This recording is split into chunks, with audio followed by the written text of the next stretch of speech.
रणवीर इलाहाबादी और समय रैना ने बड़ा पंगा ले लिया है। सोशल मीडिया पे हर बार मजाक मजाक नहीं होता और इन्होंने मजाक मस्ती के चक्कर में इतना बुरा भला कह दिया, इतनी गालियां बक दी, इतना कुछ बोल दिया कि अब सोशल मीडिया ने इन्हें बख्शा नहीं है।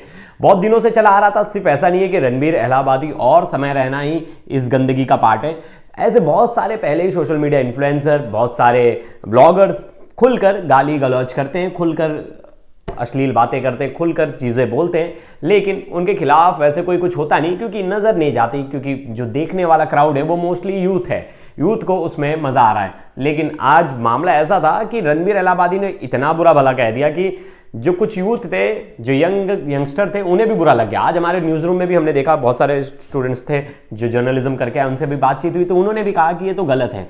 इतनी ज़्यादा बात आगे बढ़ गई कि सीएम हेमंत बिश्व शर्मा खुद इसमें कूद पड़े। उन्होंने ट्वीट कर कहा, मैं उनका ट्वीट पढ़ के बताता हूँ आपको। सोशल मीडिया एक्स पर उन्होंने पोस्ट कर इस बात की जानकारी दी कि यूट्यूबर्स और इन्फ्लुएंसर रणवीर इलाहाबादी, आशीष चंचलानी, जसप्रीत सिंह और अपूर्वा मखीजा और अन्य के खिलाफ अश्लीलता को बढ़ावा देने के लिए एफआईआर में शामिल किया गया है। वहीं कुछ लोग बांद्रा मजिस्ट्रेट के पास पहुंच गए, वहां कंप्लेंट दायर की, को ह्यूमन राइट्स कमीशन पहुंच गए कुछ लोग, ऐसे तमाम तरह इतनी जगह कंप्लेंट्स हो गई। मुंबई पुलिस में कंप्लेंट हो गई क्योंकि जो शूट हुआ था वो मुंबई में हुआ था। मुंबई की विमेन सेल में भी इसकी कंप्लेंट हो गई है। इनका बचना तो थोड़ा मुश्किल लग रहा है। लेकिन इसी बीच एक जो बात सोशल मीडिया पे बड़ी वायरल होने लगी वो सेकंड चीज़ थी कि रणवीर इलाहाबादी ने तो माफ़ी मांगी, समय रैना ने कोई माफ़ी नहीं मांगी, उल्टा उसे जस्टिफाई कर रहे थे कि जोक्स तो जोक्स होगा, कॉमेडी तो कॉमेडी होगी, कॉमेडी हम ये देख के नहीं कर सकते। अब दूसरी चीज़ थी जो इसमें इंपॉर्टेंट, वो थी कि रणवीर इलाहाबादी ने क्या कहा। रणवीर इलाहाबादी ने माफ़ी मांगा, लेकिन माफ़ी कहाँ मांगा? एक्स पे, जहाँ उनके पास 6 लाख फॉलोअर्स हैं। लेकिन जहाँ उनकी मेजर फॉलोअर्स हैं इंस्टाग्राम और यूट्यूब, वहाँ उन्होंने कुछ नहीं कहा। ऐसा क्यों? वो अपनी पूरी जनता के सामने खुलकर आना नहीं चाहते, खुलकर चीज़ें बोलना नहीं चाहते। लेकिन वहीं दूसरी तरफ हमने देखा कि जो समय रैना है वो अपने आप को जस्टिफाई कर रहे थे, कोई कॉमेडी तो कॉमेडी है। डार्क कॉमेडी के नाम पे, कंटेंट के नाम पे हमने पिछले कई दिनों से देखते आए हैं कि इस तरह के कंटेंट हमें मिल रहे हैं। सिर्फ ऐसा नहीं है कि सिर्फ समय रैना का ही शो चल रहा है, समय रैना पॉपुलर है इसलिए दिख के आ रहा है। रणवीर इलाहाबादी इतना पॉपुलर है कि उसकी चीज़ें हमें नज़र आ गई। लेकिन ऐसे तमाम यूट्यूबर्स हैं, बहुत सारे ऐसे यूट्यूबर्स हैं जो खुलकर गंद फैला रहे हैं, लेकिन उसे लेकर कोई अभी तक पॉलिसी नहीं आई है कि भाई ये कैसे रोका जाए। इंस्टाग्राम पे एक बच्चा भी दिखता है तो उसे पुनीत सुपरस्टार के पोस्ट दिखते हैं, रजत दलाल के स्टोर दिखते हैं। ये सब आपस में जब लड़ाई कर रहे थे, ये लोग बिग बॉस में चले गए, इन्हें सेलिब्रिटी बना दिया गया, लेकिन ये खुलकर लड़ते थे, खुलकर गाली गलौज करते थे, खुलकर ये सी चीज़ें करते थे और सबको मज़ा आता था। अरे चलो फाइट होगा, बच्चा बच्चा स्कूल का देख रहा है, उस इंस्टाग्राम पे उन्हें फॉलो कर रहा है, उनका फ़ैन बना जा रहा है। लेकिन क्या है, कोई देखने वाला नहीं, कोई सुनने वाला नहीं, कोई एक्शन लेने वाला नहीं। जब मामला ज़्यादा बड़ा हो जाता है, जब सब बहुत सारे लोगों की नज़र उस पर पड़ जाती है, तो जाकर पता चलता है कि यार ये तो गलत हुआ, यार ये ऐसी चीज़ें नहीं बोलनी चाहिए। यार इतने दिन से चीज़ें चल रही, किसी की नज़र नहीं जा रही, इसके लिए क्या मॉनिटर करने के लिए क्या कोई है नहीं? आपने मूवी सेंसरशिप के लिए इतनी बड़ी टीम बिठा रखी है, लेकिन सोशल मीडिया को कौन मॉनिटर करेगा? सोशल मीडिया पे क्या परोसा जा रहा है, क्या लोगों तक पहुंच रहा है, ये मॉनिटर कौन करेगा? इसके लिए क्या लॉज है? अगर किसी के खिलाफ बुरा भला बोल दिया तो हम जाके आईटी एक्ट में जाके उसके खिलाफ कंप्लेंट कर सकते हैं, लेकिन जो पूरे व्यूअर्स को गंदगी परोस रहा है उसको कैसे निपटाया जाएगा? इसके लिए कोई सरकार के पास उपाय नहीं है और मुझे लगता भी नहीं इनके पास उपाय आ पाएगा, क्योंकि ये सोशल मीडिया को वैसा चैलेंज लेते ही नहीं। लेकिन सोशल मीडिया आज के टाइम पे सबसे बड़ा चैलेंज है। हम 30 मिनट्स के इंस्टा रील्स से जो देखते हैं उसमें मोस्टली सजेशंस, जो यंगस्टर से मैंने बात की, सबके मोबाइल में सजेशन ऐसे होते हैं कि 90% ऐसी चीज़ें वायरल होती है जो वाहियात होती है, 10% अच्छे कंटेंट्स होते हैं, ट्रैवल के, शूट्स के, किसी के कोई नई इनोवेशंस, इंफॉर्मेशन, ऐसे 10% होते हैं। लेकिन अगर आप सुबह से 20 रील्स देखे होंगे तो उसमें से आपको कम से कम 15 से 16 रील्स ऐसे रील्स आएंगे जिसे आप स्किप करोगे, या तो मनोरंजन के लिए, कॉमेडी के लिए देखोगे, लेकिन उसमें गालियाँ होंगी, या तो गंदे कंटेंट होंगे, या तो अश्लीलता भर भर के होगी। ऐसे बहुत जन लिखते भी हैं कि अब इंस्टाग्राम चेंजिंग रूम बन गया है। फिर आगे हम बढ़ते हैं कि मुंबई के एक सामाजिक कार्यकर्ता निखिल रुपल ने और अली आशिफ खान ने बॉम्बे मजिस्ट्रेट के पास, यूट्यूबर इनके खिलाफ भी कंप्लेंट दायर की है। फिर राष्ट्रीय मानव जो राष्ट्रीय मानव अधिकार आयोग है उन्होंने रणबीर इलाहाबादी के कमेंट पर संज्ञान लिया है और यूट्यूबर को पत्र लिखा है कि इनका यूट्यूब से वो एपिसोड हटा दीजिए। देखिए वो यहाँ तक पहुँच गए कि इनकी एपिसोड हटा दीजिए, लेकिन देखिए एपिसोड तो आप हटा देंगे अब, लेकिन कंटेंट इतना ज़्यादा वायरल हो गया क्योंकि देखिए हर किसी के पास सब्सक्रिप्शन नहीं हो, शायद स्पेशल एपिसोड था, जिसके पास सब्सक्रिप्शन होगा वही वो एपिसोड देख सकता है वो, और उसे लेकर तमाम सोशल मीडिया पे खूब वायरल है।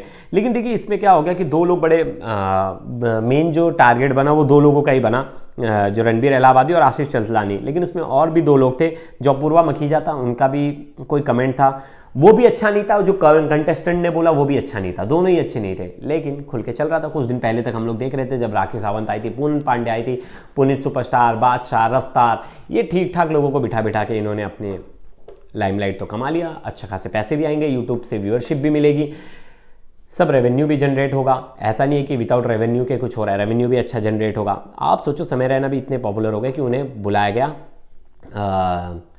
अमिताभ बच्चन ने अपने शो में बुलाया। उन्होंने अमिताभ बच्चन से भी ऐसे सवाल पूछ दिए कि शायद ही अमिताभ बच्चन से कोई ऐसी हिम्मत रख पाया ऐसा कुछ पूछने को, लेकिन उन्होंने उसे हेल्दी वे में लिया, उसका ज़्यादा रिएक्शन नहीं हुआ। हम देखेंगे, थोड़ा सा आप पीछे चले जाइए तो ये कंटेंट जब सोशल मीडिया पे लोगों का वायरल होने का दौर शुरू हुआ ना, तो अब लोगों के अंदर ऐसे दिमाग में बैठ गया कि भाई गाली गलौज करोगे तभी फेमस हो गए, कुछ उल्टा सीधा चीज़ें बोलोगे तभी फेमस हो गए। आप बीबी की वाइन्स देख लो, आप आशीष चंचलानी के पोस्ट देख लो, आप रजत दलाल को देख लो, ये सब लोग कहाँ से आए हैं? ये तो वैसे नहीं है।